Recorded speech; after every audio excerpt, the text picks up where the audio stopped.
फिर थोड़ी देर बाद अचानक से वो जादूगर की रूह गायब हो जाती है। ये देख के सब खुश हो जाते हैं। तो बाबा करीम कहते हैं, अरे बच्चों देखो, क्या तुम्हें अब कोई जादूगर या जादूगर की रूह नजर आ रही है? नहीं बाबा जी, मुझे कोई ऐसी चीज नजर नहीं आ रही।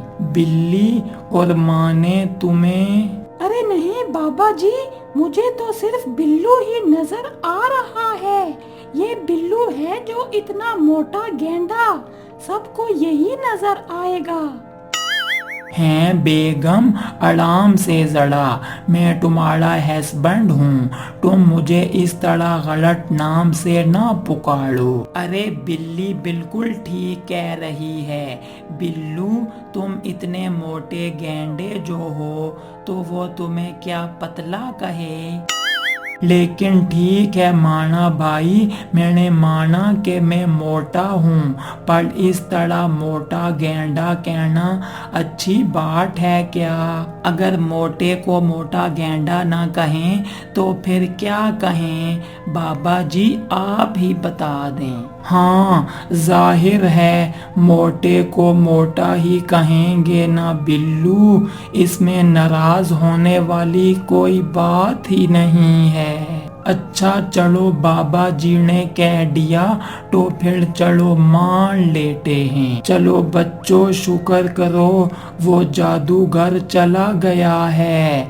आओ अब जल्दी से अपने अपने घरों में चलते हैं। हाँ हाँ चलो आओ जल्दी से। अब बिल्लू, बिल्ली, माना और बाबा करीम घर आ रहे होते हैं। तो बिल्लू सबको कहता है, अरे बेगम, मुझे लगता है मेरी टांगें अब जवाब दे गई हैं।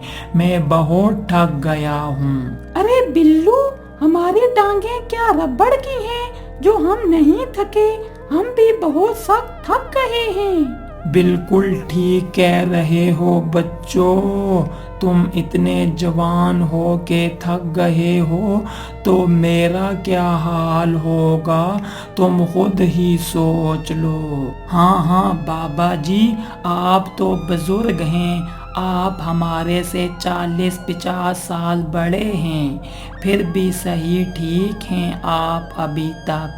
जी बेटा, अब बताओ आप लोगों का घर किधर है, ताकि मैं तुम सबको छोड़ आऊं। अरे बाबा जी, आप क्यों इतना तकल्लुफ करेंगे? हम आपको आपके घर छोड़ देते हैं, फिर हम अपने घर चले जाएंगे। अरे नहीं बच्चों, पता नहीं होता ना, आपको कोई और पकड़ के ले जाए। अरे बाबा जी, हमें कोई नहीं पकड़ के ले जाता। बिल्लू भाई ठीक कह रहे हैं, हम पहले आपको छोड़ के फिर अपने घर चले जाएंगे। अच्छा चलो, जैसे आपकी मर्जी। मेरा घर इस तरफ है, इधर से थोड़ा सा आगे करके है। ठीक है बाबा जी, आओ आपको छोड़ आते हैं। फिर सब बाबा करीम को उनके घर छोड़ देते हैं। तो बाबा जी कहते हैं, बहुत शुक्रिया बच्चों तुम्हारा, अब मैं बहुत थका हुआ हूँ। मैं तो कहता हूँ तुम भी आज मेरे पास ही रुक जाओ। नहीं बाबा जी, आप जाएं, अब आराम करें, हम भी घर जाके आराम करते हैं। फिर रात हो जाती है। बिल्लू और बिल्ली सो रहे होते हैं। अचानक दरवाजा खुद से खुल जाता है। तो बिल्लू और बिल्ली की आंख भी फौरन खुल जाती है। ये सब देख के पहले तो वो बहुत घबरा जाते हैं। हैं बेगम, ये दरवाजा खुद कैसे खुल गया है? अरे बिल्लू, मुझे तो बहुत डर लग रहा है, जाओ बाहर जाके देखो कौन है।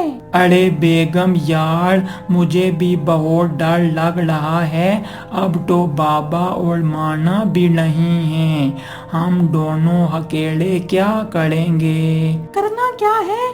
अच्छा छोड़ो, बाहर ना जाओ, बस दरवाजा बंद कर आओ। बिल्लू फौरन से जाता है, दरवाजा बंद करके वापस आ जाता है। हाँ अब ठीक है। अरे बिल्लू, मुझे लगता है शायद हवा से खुल गया होगा। अरे बेगम, मैंने कुंडी लगाई हुई थी, फिर हवा से कैसे खुल सकता है? अरे बिल्लू, कभी बंदे को याद ही नहीं रहता और वो समझ रहा होता कि कुंडी लगाई है, लेकिन कुंडी खुली हुई होती है। अरे बेगम, अब मुझे तो डर लग रहा है। अरे बिल्लू, चुप करके सो जाओ और मुझे भी सोने दो। आगे इतने दिनों से मैंने नींद ही नहीं की, मुझे बहुत सख्त नींद आई हुई है। अरे बेगम, तो मैं कौन सा कोई रोज सोता हूँ, मैं भी तुम्हारे साथ जागता ही रहा हूँ। फिर बिल्लू और बिल्ली दोनों सो जाते हैं। तो थोड़ी देर बाद फिर से दरवाजा खुद खुल जाता है, तो बिल्लू और बिल्ली भी जाग जाते हैं। हाँ बेगम, अब बताओ, मैंने इस बार पक्की कुंडी लगाई हुई थी, अब भी हवा से खुल गया है क्या? अरे बिल्लू, बाहर जाके देखो कौन है जो बार बार हमारा दरवाजा खोल रहा है। फिर बिल्लू बाहर जाके देखता है तो बाहर कोई भी नहीं होता। बिल्लू वापस आके बिल्ली को कहता है, अरे बेगम, बाहर तो कोई भी नहीं है। अच्छा छोड़ो, जाओ दरवाजा बंद कर आओ और सो जाओ। छोड़ो, सुबह उठ के देखते हैं क्या करना है। अरे बेगम, हमें नींद कैसे आएगी, बार बार दरवाजा ही खुल जाता है, कोई हमारे घर से चीजें चोरी करके ले गया तो? अच्छा ठीक है, फिर तुम जाग के घर की रखवाली करो, मुझे सोने दो। फिर बिल्लू जाग के घर की रखवाली करता है और बिल्ली सो जाती है। उधर माना अपनी बेगम मानो के साथ सो रहा होता है। तो थोड़ी देर बाद अचानक माने को कमरे में साया दिखता है। तो माना जाग के कहता है, अरे बेगम उठो, ये साया मुझे बार बार तंग कर रहा है। माने, क्या हो गया है तुझे? मुझे तो कोई साया नहीं नजर आ रहा। अरे बेगम, ये है ना तेरे सामने, तुझे क्यों नहीं दिख रहा? अरे माने, इतने दिनों बाद आया है इसलिए तुझे अजीब लग रहा होगा। अजीब नहीं, मेरे से सोने ही नहीं हो रहा, जैसे ही सोने लगता हूँ वो साया आके मुझे तंग करता है। उधर बिल्लू और बिल्ली आपस में बातें कर रहे होते हैं। तो अचानक जादूगर की रूह आ जाती है और कहती है, बिल्लू, तुमने सोचा शायद मुझे फुद्दू लगा के तुम घर आ गए हो। मुझे सबके घरों का पता है बेटा, मैं तुम्हें अब बताती हूँ। अरे बेगम, ये क्या, ये जादूगर की रूह हमारे घर तक कैसे आ गई? अरे बिल्लू, वही हुआ है जिसका हमें डर था। हाँ ना बेगम, उस वक्त तो ये जादूगर की रूह गायब हो गई थी, फिर पता नहीं इसको हमारे घर का पता किसने बता दिया। अरे बिल्लू, कल बाबा करीम और माने को इस बात का बताते हैं।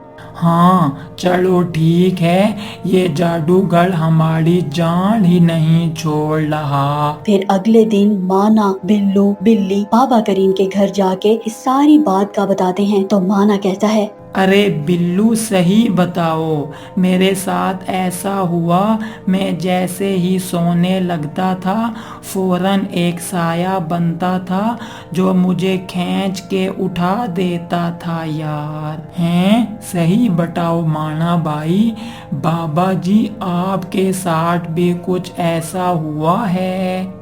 बच्चों, मेरे साथ तो ऐसा कुछ भी नहीं हुआ है, मैंने तो सही से अपनी नींद पूरी की है। अचानक उधर वही किताब आ जाती है और फिर हवा में चमकती है और कहती है, ये साया सिर्फ तुम्हारे घर का नहीं, पूरे मोहल्ले का है। जादूगर अपनी रूह को टुकड़ों में बांट चुका है, हर टुकड़ा एक नई मुसीबत बनेगा। मतलब अब हमारा इम्तिहान और लंबा होगा, एक नहीं कहीं अंधेरों का सामना करना होगा। बाबा जी, साया सिर्फ हम पर नहीं पूरे मोहल्ले पर आ गया है। उधर जादूगर की रूह आ जाती है और कहती है, सब मेरे कैद में हो। अब हर रात तुम्हारे लिए मौत बनकर आएगी।